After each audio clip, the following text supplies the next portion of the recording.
Just to let the audience know, Laurent, if you haven't heard of him before, he is the author of the Cyber Builders blog. He's also got a new venture with CyGO. So I thought it would be great to have a little chat with him today about those couple of things he's doing, but also some problems in the cybersecurity industry and get his opinions on it as someone very knowledgeable in the space. So thank you again for volunteering some of your time for this. I'm happy to join, and I'm happy to share every time. Fantastic, fantastic. Well, to kick things off then, to start, could you give me a sort of quick intro on what CyGO does and what it's looking to achieve, really? So CyGO Entrepreneurs is a venture studio, a startup studio, a venture builder. All these terms are kind of synonym for us.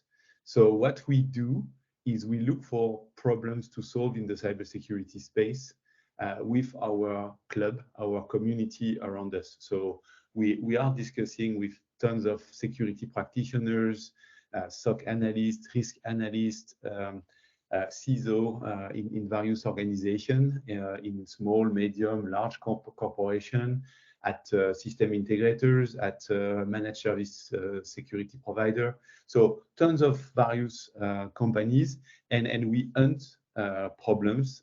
And then what we do is we look for founders to create a startup to solve these problems, because we think that entrepreneurship is the solution for many cybersecurity issues. And there is still a lot of topics to be tackled. And even there is, I guess, something like 4,000 security companies in the world today, or products. I don't remember the statistics, but anyway, there is a lot of them, but there is a lot of new topics coming. There is a lot of new challenges. So CyGO Entrepreneurs is here to look for problems, look for co-founders, and with them be the co-founder of a new security startup, providing operational support, because we have a team of product managers, UX designer, marketing experts, and really fast forward the business and scale the company with them. Fantastic. That's a nice way of doing it. A lot of the time people start a company without really finding the problem first. So it makes sense finding the problem, then creating the company to solve it. Yeah, sure. In the security industry, most of the founders are coming from the engineering background. Either there has been security analyst or security expert somehow in a company or as a consulting practice, but they most of the time miss some kind of, let's say, company building experience. Don't know so much about product management. They don't know so much about go-to-market, business development. Well, and we have been entrepreneurs at CyGO for years. We have been scaling companies, funding them, exiting them, etc. And we want to share all that knowledge with our co-founders and really create the next big businesses in cybersecurity. Fantastic. Thanks for that overview. Great. And on to one of your other projects, the Cyber Builders blog. So where did that come from? What gave you the idea to sort of start that blog? So Cyber Builders is a blog, is a publication. It's a weekly newsletter, and it's a lot of work to be clear. I mean, publishing one newsletter per week, it takes you 3, 4, 5 hours a week, and all our weeks are packed by tons of meetings and other tasks. So it's quite a lot of work to be able to do that. But it was a lot of fun since I started that a year ago. At the very beginning, it was really about sharing some perspective on the cybersecurity world, because I was meeting a lot of people. I was traveling to some events, and I wanted to share everything I was seeing and some synthesis I have on the market. I'm also contacted a lot by VCs and investors asking me feedback on some specific topics like software product security, what are the next challenges for secure operation centers, and what about GRC, and tons of topics in cybersecurity. So I wanted to have a space where I can recap everything and share some personal opinions, which are only my own views. I mean, it's just my contribution to the community. And it was also for me, and it's good that we are having that conversation, because it was all about connection. And I think making content draw you new connections, new people you are able to meet, new opportunities to have new partners in some ventures, or building some businesses, or meeting some new people, talking to new events you never gone, etc. So this newsletter is a way to meet new people and connect with new people. And just to give you one example, one of the cyber builders reading the newsletter every week is the chief product officer of Darktrace. And Max was very kind to write a blog post with me in January, where we discussed the difficulties of detecting attacks on networks, and what are the challenges for detection engineers. And so that kind of content we have built together is all about the connection we've built around the security topic. And it was because I shared something through the blog. So it was it was a perfect example of, yeah, let's write some content and it will connect me with new people, and it works. Yeah, absolutely. And that's for anyone listening, that is a fantastic article, definitely worth a read. I had a read for it the other day. Yeah. And that's what you do with your blog as well, James. Yeah. Exactly that. Yeah, I'm very new to it. Only the first few posts out. I haven't quite mastered the one a week like you have. As you say, it's quite a commitment, because you can post something that's entirely based on some a small anecdote you may have seen, but what I've noticed you do, there's evidence to back it up and things like that, and that's similar to what I'm trying to do with my focus more on the talent side of things as well. Yeah, absolutely, fantastic. And sort of moving towards that direction then, appreciate this is quite a broad question, but what do you think the biggest problem facing the cybersecurity industry is at the moment? Well, I think, I mean, if I have just one word, it's probably scale. I mean, that industry need to scale the practice. My feeling is at industry level, I'm in the space since more than 20 years. And at the beginning, it was somehow an expert for expert industry. So very knowledgeable people, subject matter experts, very technical products, very technical services, etc. And as the IT and digital technologies are growing and their usage keep expanding, the cybersecurity need to scale with it as well. So, which means that the practice needs to be more easy to understand. The community needs to be more diverse and inclusive. We need to be able to bring people to security that are not security experts and super technical, because there is so much to be done that as I said, we need to scale all that, and we won't scale if we stay a group of super experts talking to other experts. And so I'm always a bit concerned when I travel and I go to some events, either in Europe or in the US, and when you go through the booth of that event, and everyone is talking about EDR, XDR, AV, firewall, and what does it mean for someone who is new to the field? Are you able to navigate and really understand what all these companies are jargoning and using all these acronyms? Probably not. And I think, yeah, we need to scale. We need to include more people. It needs to be more easy to do cybersecurity. And if it's more easy, if we have new people, probably we will be more secure at the end.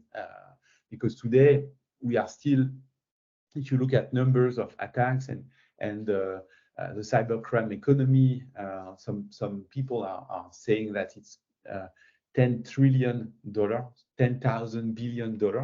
So it's completely crazy. and I think if that cybercrime economy is so profitable, that's because it's still difficult to do security. It's still not scaling as it should. So I think that's probably the biggest challenge we have.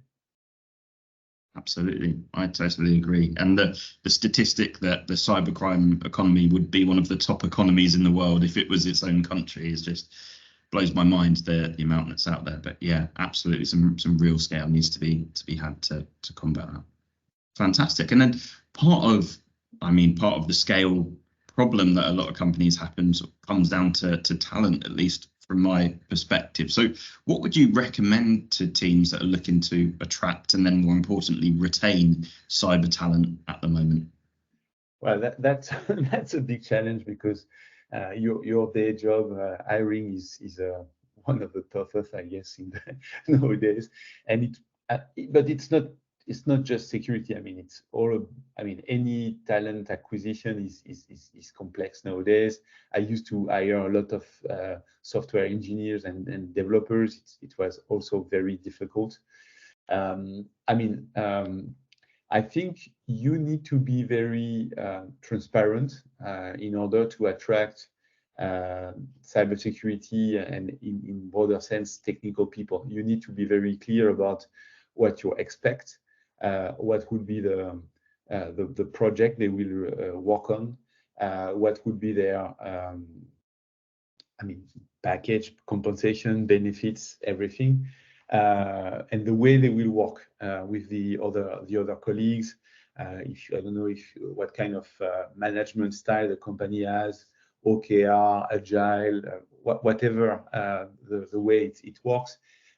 Everything should be quite clear at the beginning.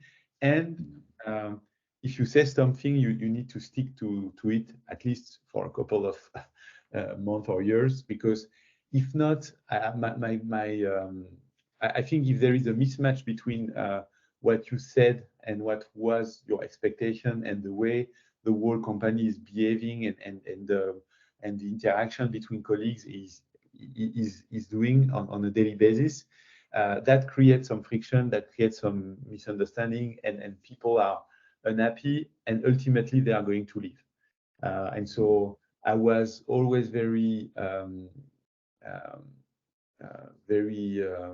clear that when you hire someone for some type of project, you need to stick to it. And so to give you an example, we had in the past at Centrio, the company I founded in 2014, we had a cybersecurity research team that was doing industrial security research. So they were looking for PLC and SCADA software and doing some threat research on that, doing some reverse engineering and so on. And we had some customer contracts because we were selling advanced threat intelligence service to this customer to really explain in advance what would be the kind of advanced threats on these systems.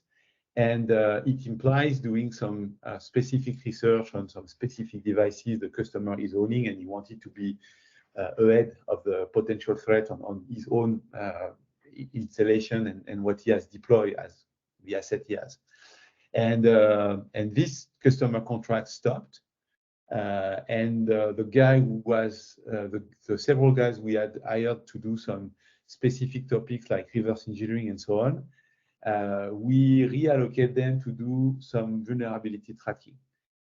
On a very high level, vulnerability tracking on the market and some reverse engineering on some specific devices could look the same if you are not really in the field, but it was kind of a broken moral contract between the company and the people in the team. And so that's the kind of, clarity and you need to provide. And and one of my mistakes here was well, I'm hiring you for that position. We have that contract, but it won't stay forever. I mean, there is new people new contract coming, new customers, and maybe you will change. But it was not really stated clearly at the beginning, and probably that created some misunderstanding and friction with the team. So just to give you an example, it's quite important to really be clear about what you expect, what level of what kind of task you're doing, etc., etc. Absolutely, yeah. When I'm speaking to disgruntled employees, one of the biggest things is it's not what they expected a year down the line. May have started out that way, or some horror stories even first week they joined, speak to the CEO and they realize like cybersecurity just isn't a priority at all in the company, despite the fact they were hired. You know, they were told they had to have security, so they hired someone. Those kind of things, yeah, absolutely. You've got to be so clear. And to your point, I mean, the company needs somehow to be clear about his strategy in terms of cybersecurity and how serious it is. Because I've seen also many people being hired at company that where they wanted to check mark and say, well, I don't know, I have some shareholders or I have some external customer asking me to do some security. So I hire one, two guys, and then I give them everything. And so the security practitioners in that space, they are overwhelmed by tons of issues. They have very few budget because their own salary is a full budget of security. So they cannot really do anything. And so, I mean, if you hire some people in the security team, you need to be somehow serious about what kind of project you want to run, how far you want to go, and that should be explicitly stated at the hiring moment. So when you jump in that new position, you know what to expect. Absolutely. Fantastic. Well, look, thanks so much for your time, Laurent. So just to wrap things up, you know, if anyone's watched this and, you know, maybe they're a founder and they think they can help with CyGO Entrepreneurs, or maybe they've got a problem and they need a bit of support building it, how can they best reach out to you? So they can reach me at CyGO-entrepreneurs.com, our website, or on LinkedIn. I'm quite active on LinkedIn, so happy to have any direct message on LinkedIn as well. And as you said, either you are in the security industry and you want to share your pains and problems, I'm happy to hear them because I'm hunting for problems. Or you want to create a company, you don't know how to start, you don't have a co-founder, you don't have a network, you don't have funding. Well, maybe it's a good way to start with us. So let's contact us as well. Fantastic, brilliant. Well, thank you so much for your time, Laurent. Cheers. Thank you.